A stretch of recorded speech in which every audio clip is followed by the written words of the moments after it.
Rasulullah Shallallahu Alaihi Wasallam bersabda, ini diriwayatkan oleh Imam Bukhari. Sungguh seluruh umatku akan masuk surga kecuali mereka yang enggan, mereka yang tidak mau untuk masuk surga. Kemudian para sahabat bertanya, ya Rasulullah, siapakah yang tidak mau masuk surga itu? Rasulullah SAW menjawab, siapa-siapa yang mentaatiku, maka dia akan masuk surga. Dan siapa-siapa yang bermaksiat kepadaku, dia enggan masuk surga. Gitu, Fit.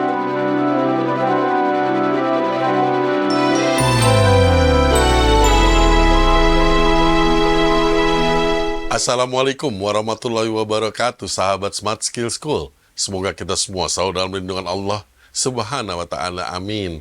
Sahabat, mari kita langsung sambut Ustadz kita, Ustadz Adi Warman Azwar Karim. Ustadz, Assalamualaikum, apa kabar? Waalaikumsalam warahmatullahi wabarakatuh. Sehat, berkah, bahagia ya Allah. Amin. Amin, Alhamdulillah. Ustadz, saya tuh ingin sekali mengetahui atau merasakan, kalau merasakan mungkin susah kali ya, yaitu ciri-ciri orang calon penghuni surga yang ada di dunia ini, Ustadz. Bagaimana perilaku mereka, Ustadz? Masya Allah. Ini bisa kita baca, kita temui di dalam kitab Tanbihul Ghafilin yang ditulis oleh Syekh atau Imam Abu Lais Samarqandi.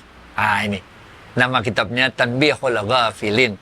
Dalam kitab tersebut Abu Lais Samarqandi mengatakan ada 3 ciri-ciri akhlak calon penghuni surga. Jadi dia mati juga belum, masuk surga juga belum. Tapi dari akhlaknya di dunia, kita tahu ini ciri-ciri calon penghuni surga. Oke? Yang pertama, kata Abu Lais Samarqandi, ciri-ciri penghuni surga adalah orang-orang yang mampu berbuat baik kepada orang-orang yang jahat pada dirinya. Ini men. Oke. Orang itu berbuat jahat pada dirinya, tapi dia membalasnya dengan kebaikan. Kadang-kadang berbuat baik sama orang yang nggak berbuat jahat sama kita aja kita berat. Apalagi kita ini harus bisa berbuat baik kepada orang yang jahat sama kita. Ini ciri pertama calon penghuni surga. Ciri kedua, kata Abu Lais Samarqandi dalam kitab Tanbihul Ghafilin tersebut, beliau katakan mereka mampu memaafkan kepada orang-orang yang menzolimi dirinya. Ini men. Udah dizolimin kita, difitnah, dihina, di segala macamin. Tapi hati kita begitu jembarnya, sehingga semua kezoliman yang ditimpakan pada kita itu, kita maafkan. Ini ciri kedua penghuni surga. Ini kalau masih ingat dulu hadisnya, ada orang yang tiap kali mau tidur, memaafkan semua orang yang ditemuinya pada hari tersebut. Ini calon penghuni surga menurut Rasulullah SAW dalam hadis tersebut. Oke.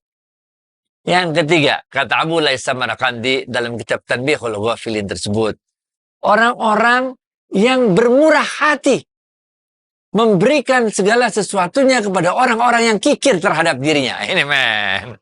Kalau orang baik sama kita, kita balas itu dengan kebaikan juga biasa. Orang suka ngasih hadiah kita kasih hadiah juga, biasa.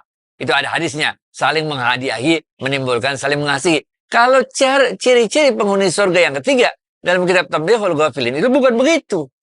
Kita dipelitin sama orang. Orang yang pelit banget sama kita, berbeda. Tapi walaupun kita dipelitin sama orang tersebut, kita sebaliknya bermurah hati kepada orang yang pelit kepada kita tersebut. Inilah 3 ciri penghuni surga dalam kitab Tanbihul Ghafilin yang ditulis oleh Abu Lais Samarqandi. Gitu, Fit. Baik, Ustadz. Namun serasanya sebagai manusia biasa sulit untuk mencapai tingkat-tingkatan tersebut ya, Ustadz. Bagaimana cara kita memulainya, Ustadz? Ya, itu dia, Bos. Ini kita masuk pada bagaimana cara kita bisa memiliki 3 akhlak utama tersebut. Yang pertama, berbuat baik kepada orang yang jahat pada kita, memaafkan pada orang yang menzalimi kita, dan bermurah hati pada orang yang kikir. Untuk bisa mencapai itu, kita harus mujahadah. Kita harus melatih diri kita. Kalau ini adanya dalam kitab Mausu'ah Al-Yusufiyah. Ini ditulis oleh Syekh Yusuf Khattar Muhammad. Dalam kitab tersebut, Mausu'ah Al-Yusufiyah disebutkan ada 5 cara mujahadah kita untuk bisa mencapai level tersebut. Oke. Yang pertama, dalam kitab Mausu'ah Al-Yusufiyah itu disebutkan kita harus bermujahadah, mempunyai hati yang bening dan selalu introspeksi kepada diri kita. Orang zolim sama kita, orang benci sama kita, orang marah sama kita nggak ikutan emosi, nggak ikutan bales. Tapi kita introspeksi diri kita dan kita berusaha untuk tetap memiliki hati yang bening. Kita anggap semua cacian orang pada kita, semua kemarahan orang pada kita, semua orang yang kelakuan yang tidak baik yang dilakukan orang pada kita itu, kita anggap itu sebagai peringatan dari Allah untuk kita introspeksi diri. Yang kedua, masih dalam kitab yang sama, Mausu'ah Al-Yusufiyah. Tujuan kita hanya Allah semata. Itu sebabnya bagi kita tidak penting bagaimana pandangan orang pada kita, tidak penting bagaimana sikap orang pada kita. Karena tujuan kita hanya Allah. Tujuan kita hanya mencari redhonya Allah. Tujuan kita hanya memahami apa sebetulnya skenario Allah kepada diri kita. Kenapa kok orang pada begini perlakuannya pada kita? Nah, buat kita itu semua kita pandang sebagai suatu godaan untuk terbelok dari tujuan kita yang awal, yaitu tujuan kita hanya kepada Allah. Nah, kalau kita tetap berada pada tujuan tersebut, yaitu tujuan kita hanya kepada Allah, maka semuanya tidak akan berarti apa-apa pada kita. Kita tidak akan memiliki rasa marah, rasa dengki dan sebagainya kepada orang, karena kita tetap tujuannya hanya Allah saja. Yang ketiga, kita berusaha untuk hidup zuhud dan selalu merasa butuh kepada Allah. Kita tidak butuh makhluk lain.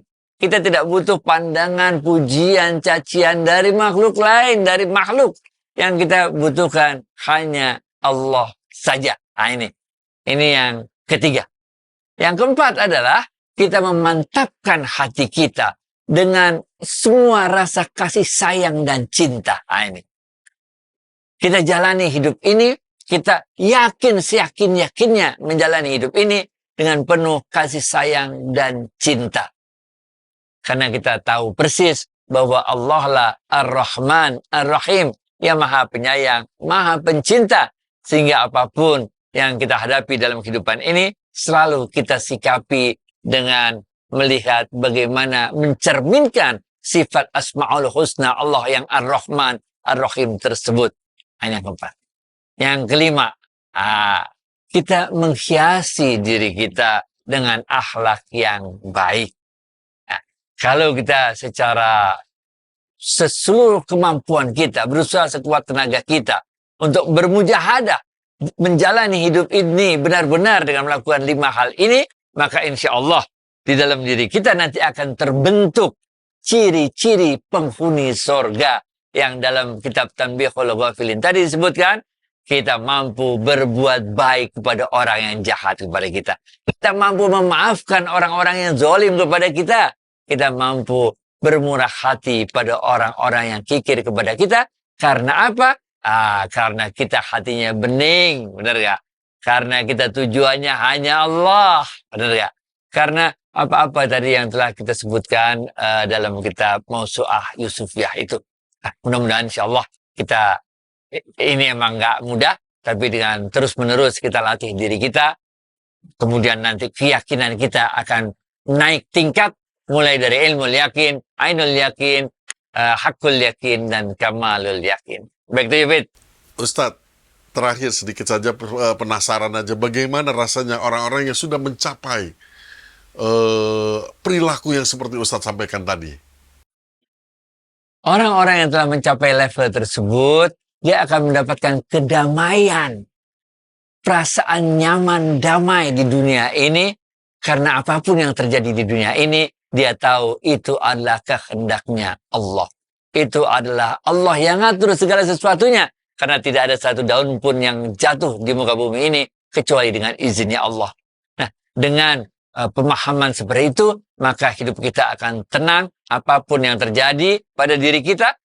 Ini ada hadisnya lagi, Rasulullah SAW pernah bersabda, sungguh kepada orang-orang yang beriman, kata Rasulullah SAW, Allah akan mencobanya, akan memberikan cobaan padanya, pada hartanya, pada kesehatannya, pada keluarganya. Sampai-sampai ketika orang ini kembali kepada Allah, dia tidak membawa dosa sama sekali. Nah, ini.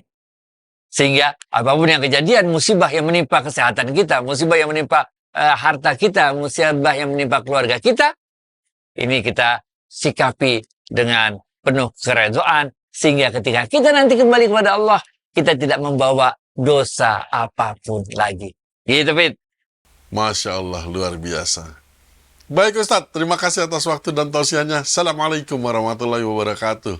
Waalaikumsalam warahmatullahi wabarakatuh.